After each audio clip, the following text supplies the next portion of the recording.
ايه صار لك ساعة تحكي ويا انجليزي. اما مي جود سبيك انجلش جود. 50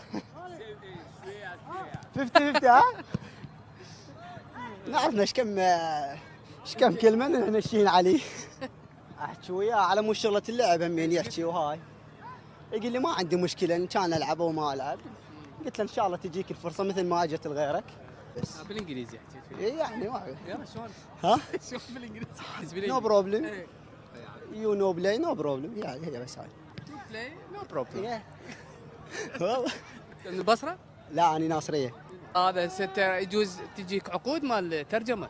اه وين يعني يعينوك بالسفارات يعني. لا وين مو انا بالله هسه بالجامعه او بالمدارس ما يعلمونك لغه يعلمونك بس قواعد فاحنا نعرف ذن ايش كم مفردات جاي نحكي بيهم. شوف انت تستغل هذول ما دام محترفين وياكم. صح يعني اكثر شيء تحكي وياهم بالانجليزي شوي شوي تحفظ لك كم كلمه تجي تمشين عليهم.